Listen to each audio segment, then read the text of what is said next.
You'll agree with me that for you to successfully apply anything you learn, you need the right context. This is a situation that has plagued Africans for so long.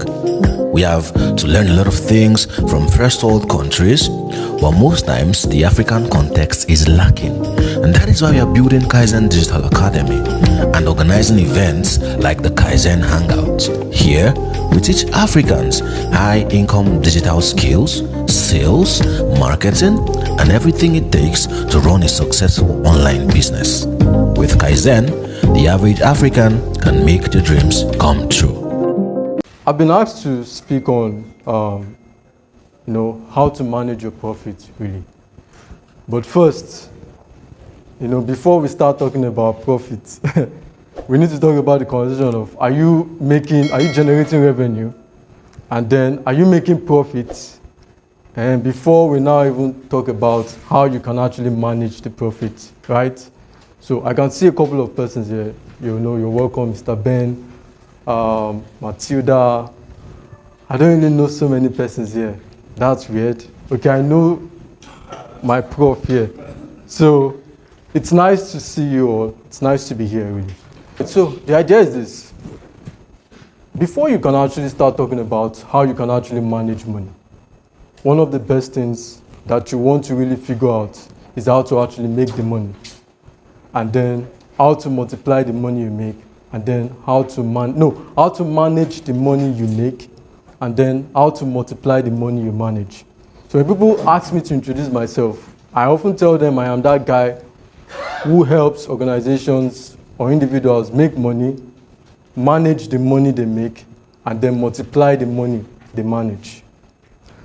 It is quite important, really, because really, most of the time, it's not necessarily about how much money you are really making. It's always about how you are able to manage the money that you make. For instance, I think in 2017, I was to have an event. This event, cumulatively, was actually going to cost me about 60K or something. It's a free event, and all of that. But then, I knew that if I wanted to get, because at then, 60K at once was really like a tough thing for me, except someone handed me that money and everything. So I knew if I was actually going to raise that money, I needed to find a strategy to compound and then over time raise the money so that I can actually do the events. Because if there's one thing I hate writing to people for support. So I wanted to do the events, raise the money as much as I could, and then whatever support was going to come should come willingly and not because I was actually trying to cajole anyone or trying to get anybody to support my vision or what have you. So what did I do? I started saving using piggy bank. As at then, it was called piggy bank. Now they rebranded to piggy vest, right? So I started making use of piggy vest to save. I was saving as low as 15 naira per day. I figured out that you could actually automate your saving. So I was saving as low as 50 naira per day. Later, I increased it to about 100 naira. And then around 5 p.m., that was the time I set. Around 5 p.m., they were just going to take the money from my account, put it in my savings account, and put it in my piggy vest.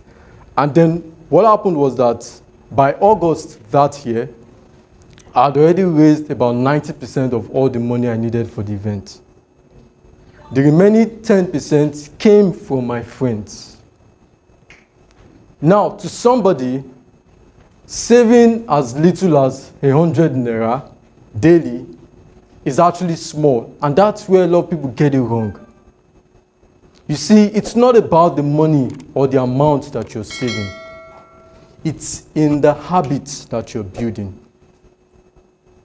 If you save 100 naira out of every 1,000 naira you make, when you make 10,000 naira, it will be easier for you to save 1,000 naira. If you save 1,000 naira for every 10,000 naira you make, when you make 100K, it will be easy for you to save 10,000 naira. The idea is not necessarily about the money that you're really saving. On the long run, if you calculate it, man, if I'm saving 100 naira per day, 30 days, that's how much? 3,000 naira. In this shark passes, what does 3,000 naira want to do? But what you're really doing is that you are creating a pattern. Especially, and it's really, really important for those of us who actually came in from backgrounds, where, you had to, whatever it is you found at that moment, you had to find a way to utilize it because you weren't sure about, which one is going to come next. So something happened some days ago. We were in a car, we were going to Lekki to have a meeting, and then, I don't want to say it's me, a friend bought plantain chips. So I was hungry, it's me, let me admit it's me. So I was hungry, so I got plantain chips. Now, they tied the head of the plantain, they tied it, like there's an opening, they tied it. But then before I knew it, I caught myself trying to cut the line off from the tail, like, I just caught myself, God, what are you doing now? And I now began to, educate myself that, guy, something in your past is still somewhere in your subconscious trying to haunt you. This is a behavior of someone that has experienced brokenness before. That there is an opening that I can actually just lose. And yet, I was trying to cut the line off from the side, It was very small for me to just tear it in my mouth like this, I said, no. Shakpa nice one. And that's the idea. It's a pattern, really. That while you were growing up, there were sequence, results, events. And these events have actually gone ahead to actually shape a behavioral pattern. And this pattern have become so ingrained that it is subconscious. And that is why a lot of people are making money and can't track how much they are really making. And that brings me to what I'm about to share today. You see, in life, there are always two seasons. There are two categories of seasons, and then there are two seasons. The first one is something you already know. The season of sowing and the season of what? Reaping, right? The Bible talks about in the book of Ecclesiastes. Now, there's a season of sowing and there's a season of reaping, okay? But then, there's another type of season again. It's called the season of scarcity and the season of abundance.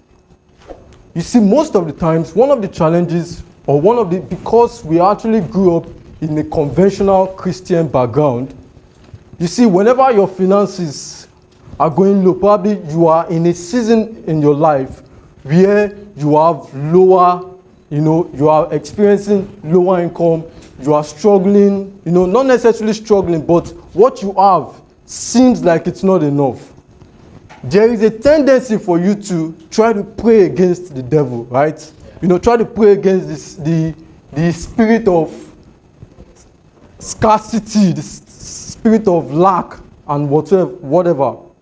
But really, what you must come to understand is that over times, in all seasons, in all generations, there have always been seasons of abundance and seasons of scarcity.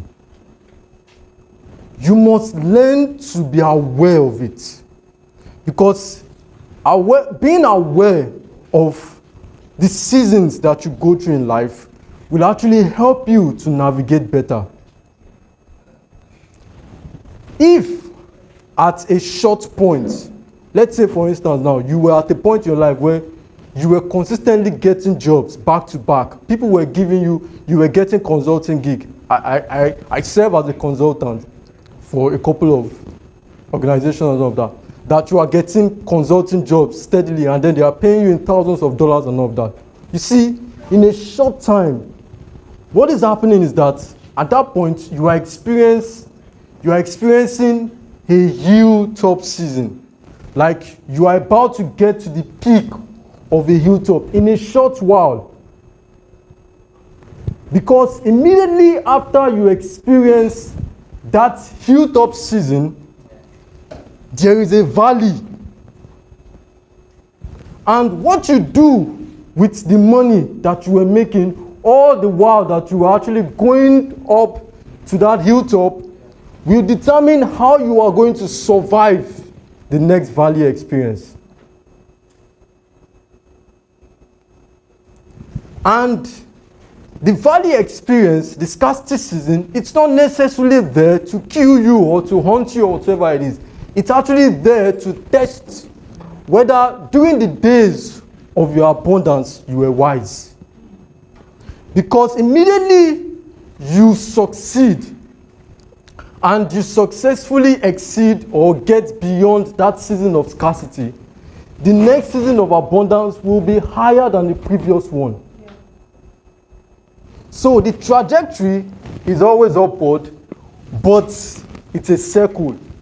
In the sense that it's a circle, but it's a trajectory, it's an upward trajectory. So some years ago, your challenge was that you didn't even have a house. And then you survived that point, and then you got, you started getting jobs, you started making money and all of that. Now you have a house. The next valley experience you might experience would be trying to pay the rent of the house. Before you didn't have a house. You were probably squatting. Now you have a house. The next challenge is paying the rent of probably a self-contained.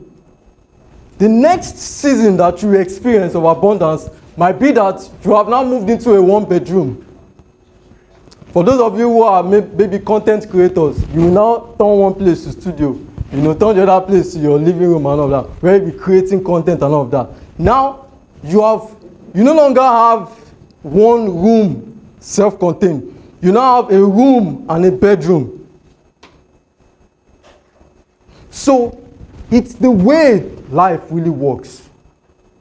And you have to, every single time that you are experiencing either financial inflow or financial outflow, you have to take a second thought. You have to pause and then to watch, to see the patterns that are going on in your life and to identify the season that you are in and to get yourself prepared for what is coming. That is the season of scarcity and season of abundance. Now, the season of sowing and reaping, please stay with me. I'm going to combine both together. The season of sowing and reaping is basically that season where now you are trying your best. You are working, you are paying for courses, you are learning stuff. It looks like this thing is not going to work, right? You paid for a partner and you've not gotten any referral. It looks like this thing is not going to work. And then you're trying your best, You are looking at your idols, Joseph Don, Emmanuel Jago and the likes, and then you're thinking, how are these guys making money? They are telling you they are making consistent 6 figures and all of that. Now, those seasons are seasons of sowing. But now, do not confuse your season of sowing for harvest. Because another mistake a lot of people make is that in their season of sowing, they expect harvest. In the sense that when you are supposed to be learning and you're supposed to give all of your time towards learning, you are expecting rewards. And that's why a lot of you cannot stay consistently learning in a particular space, once you feel like they are not giving you what you are looking for in terms of monetary value, you say they are using you. But really, you are actually learning a lot from that space. And that is actually your season of what? Sowing. In season of sowing, you don't expect harvest.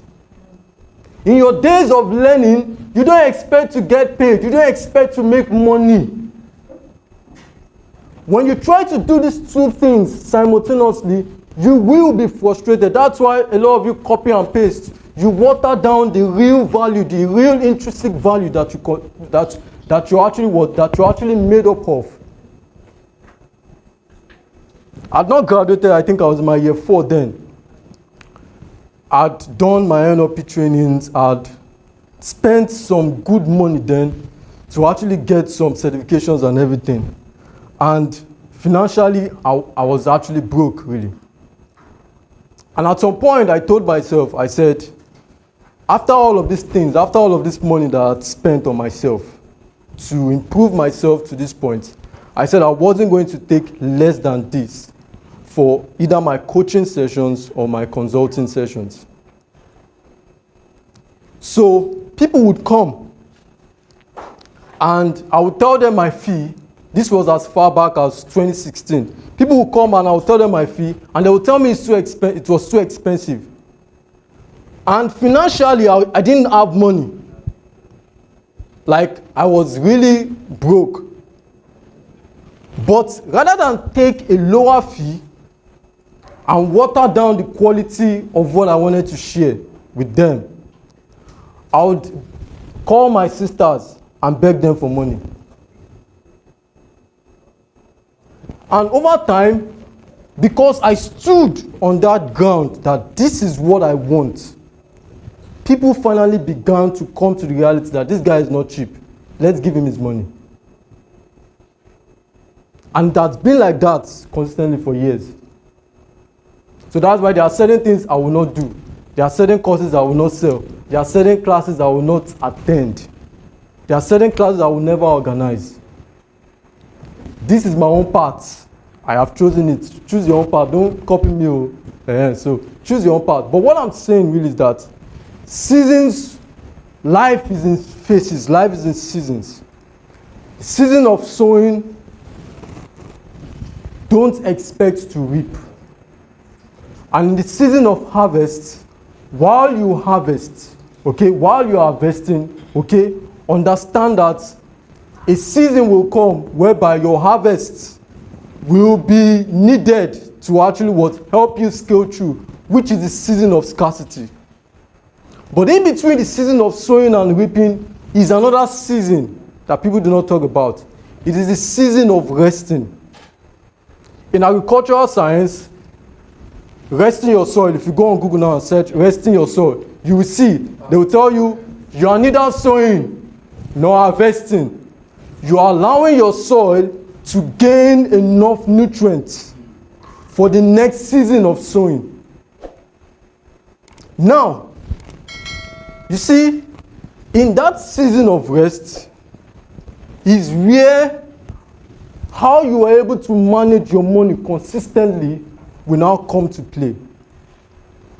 You have now become a professional. That season of rest, when the Bible talked about God resting on the seventh day, it wasn't like he actually went to sleep or whatever it is. It was that he had already come into his God mode, where he's looking and he's watching, observing the machine that he has created, called health. There's now day and night. There's now season of, trees are now coming up. There are, life is coming, life is going. All of the things that he has created, that he has automated, he's now watching it play. You see, you also need to get to a point whereby you must understand that you will not be like this forever. You will not always be as energetic as you are right now forever. You will not always have the time to attend several meetings or to service several clients at the same time. You will not always be like this forever. So, the money that you're making right now, if you are not consistently using that money to secure yourself, to build a machine that during your season of rest, while the nutrient of your soil has been a little bit depleted, while your energy has reduced and you cannot work as hard as you used to anymore, that machine is now consistently creating the cash that you need. You are now in your God mode, observing that which you have created. But you cannot create that if you have not consistently invested in it. And how do you invest in money that you do not secure, that you are not saving, that you are not managing? Are we together? Yes. This is why it's quite important. Some of us are in our 20s, maybe late 20s, going to our 30s. Some of us are in our early 30s and all of that. I don't think there's any 40s here. But the idea is that there are certain things you cannot move forward. You can't move them forward. You cannot tell yourself. Most of these things are just stories that most of you tell yourself. That because you are making money now, okay, let us use this one. More money will come. That's why you keep putting yourself in difficult situations. Some of you have gotten to a point where you are not supposed to be asking people for a certain amount of money anymore. But you are still doing it. And that's because when the money was coming, as it was coming, you were not disciplined enough to put them in their categories and then to live with what you already have. And it's much more difficult when you come from a background of lack. Because when you are coming, everything is programming. Coming from a background of lack, you went to the hostel, you know that once they cook like this, you have to eat as much as you can. Because you don't know when next you will eat again. That is affecting you financially now. It is affecting the way you do things. You are trying to rush things that you're supposed to be doing steadily. You are rushing it. I remember the first time someone paid about $3,700 to me for a job. That was like the highest money I'd made at once. Nobody knew about it. I did not say one single word to anybody. Life was just normal. Because before that time, I had programmed myself.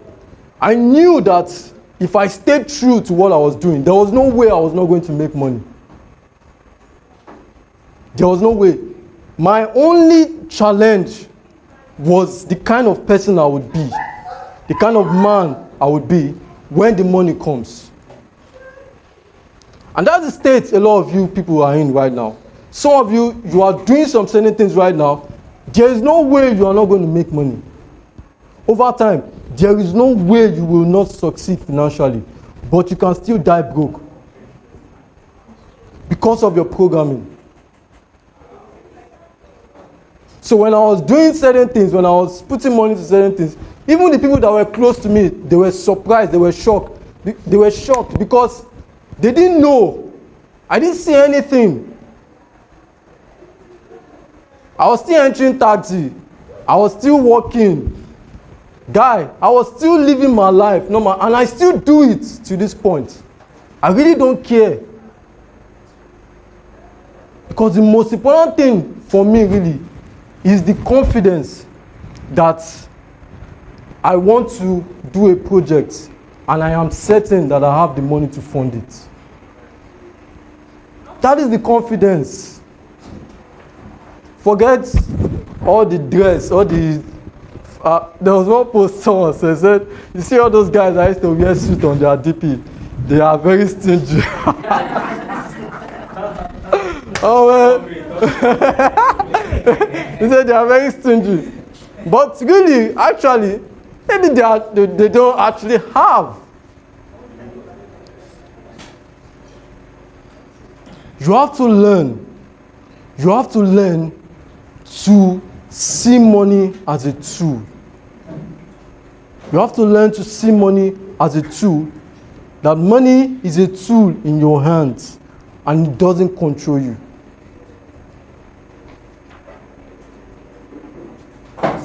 I know some persons that during the crypto bull run, they made some good amount of money and then they came online and they suddenly became brash. They suddenly became difficult. They suddenly became... And I'm like, me too make money now. Why? It is that they did not figure out the kind of person they would be when this money finally comes.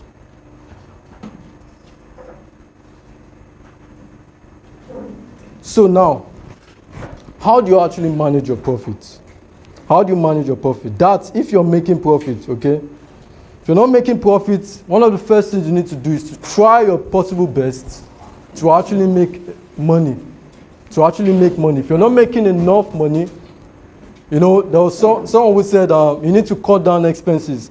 The rate at which things is going right now, you will cut down expenses, you will almost cut your hand like this. Inflation is now over 20%. It's crazy. Far, about 5 times ahead of the world's inflation figure, which is 4.5%. There is a lot of hunger on the streets, man. There's so much hunger on the streets. Someone was saying, why is it that Dubai, the Nigerians in Dubai, they're always giving Nigerians bad reputation and all of that? Let me tell you, I have my own idea about traveling abroad, though, but let me not share it. Most of those guys, when they got there, what they told them that they will experience, that's not what they experienced. So now, they have now become agents, telling other people the same stories they were told, so that those other people can come, and those ones who can see. Most of them are making money from agency fee. They're not necessarily making money there. That's a conversation for another day, Sha. How many of you have seen any Nigerian that traveled out of Nigeria, that built wealth?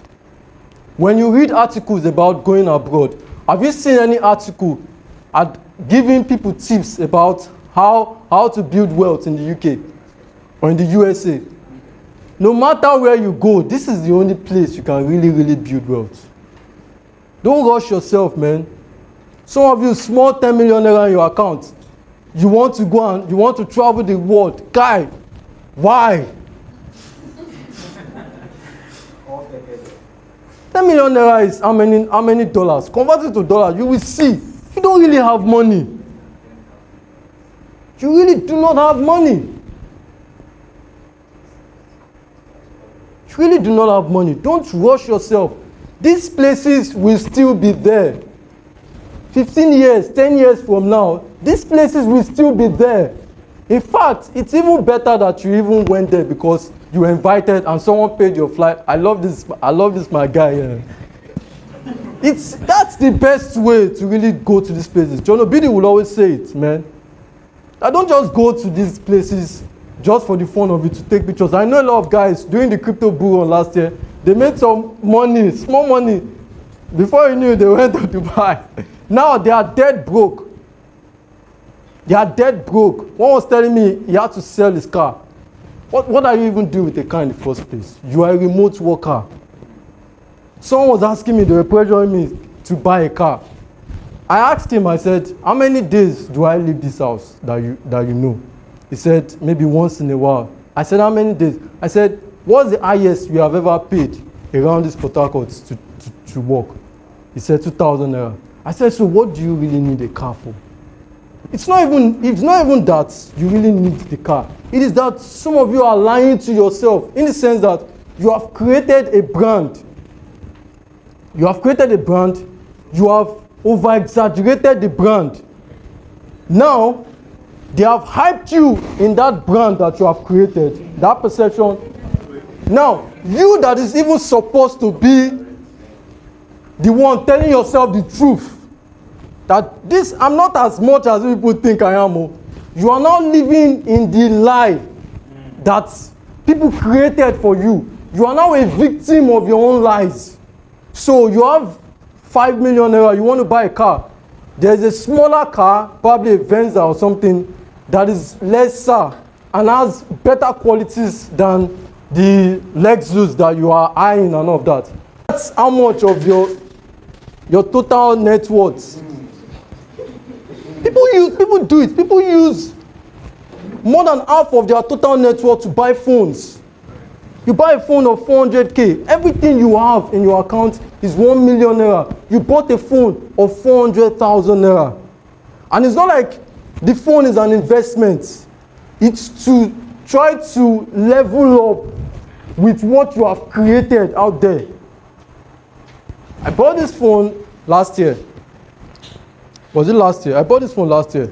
Before I got this phone, I was using my Samsung S7. I used that Samsung S7 for like 3 to 4 years. That Samsung made me several millions. I still did not change it. Before I got this phone, I really can't see, so let me see. 2 minutes left, thank you. So before I got the phone, I was still consulting my friends. That guy, why should I buy this phone? Like, I spent close to 3 months hesitating to buy the phone. Is it that I don't have the money? Of course I do. But prioritize. So now, if you're making money, how do you manage the money? First, be honest with yourself. Be honest about what you have. You are the only one, maybe you and your roommates or something. You are the only ones that know what you have, what you are capable of. Be honest with yourself, really. Okay? Be honest with yourself. Secondly, always add descriptions, because most of now we do cashless, we are moving to a cashless economy. Always add descriptions to all of your transactions. If I send money to anybody here, you will see I always add description to it, because it makes it easier for you to track it. So me, I don't really need to write, except I'm spending cash.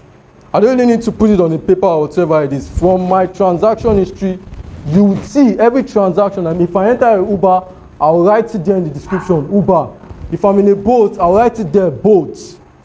Always add descriptions to all of your transactions. At the end of the week, don't wait till the end of the month. At the end of the week, download your transaction receipts from all of your banks, and then cross-check and find out where you are actually hurting yourself.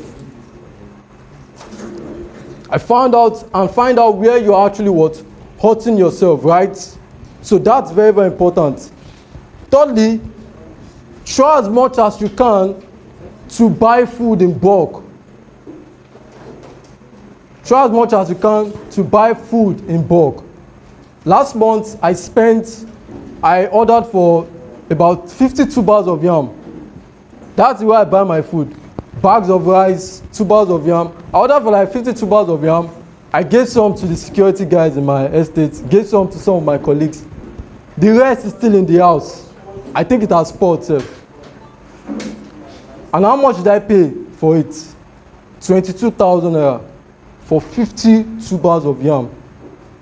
Because I know the last time I bought 2 bags of yam close to my estate, the team paid me 5K for 2 bags of yam. I said, no, this will never happen again. So I had to look for a connect in Benue to send it to me. I've saved money. We hardly buy food outside, except food that I know that we can't cook. I don't know how to cook that much. I can cook what I can cook, but then the food that we know that we cannot cook very well to our taste, we order for them, and then we look for the ones that have this cheapest option, and then we order for it, and then we buy in bulk. Buying in bulk is very, very important. And then thirdly, you can do all things, but you will not do all things now. So if people tell you that you are their last hope, tell them it's a lie. You are not. God is our last hope. You are nobody's last hope. They will say, I've tried every you have not tried, because I am not the last person. No. I am not the last person. I lie. I have tried every possible means. You have to keep trying. Let me tell you, if you don't help, someone else will help. If you try hard to get something and you don't get it, I'm talking to Christians now. If you try very hard to get something and you've tried all the options that you can, all the options that you have, and you don't get it, you don't need that thing. You only want it. Or you think you need it. If you need it, you will get it. If you need it and you are on the right path, you will get it. Life always has a way of bringing the resource you need to you. If you don't get it and you've tried every possible means to try to get it, and you did not get it, then you don't need it. You only want it. So when you try to get stuff and you've tried all the options and you couldn't get it, just keep trying, or just keep focusing on what you are doing. Over time, when it's time for you, when you really need that thing, it's going to come to you. And it's called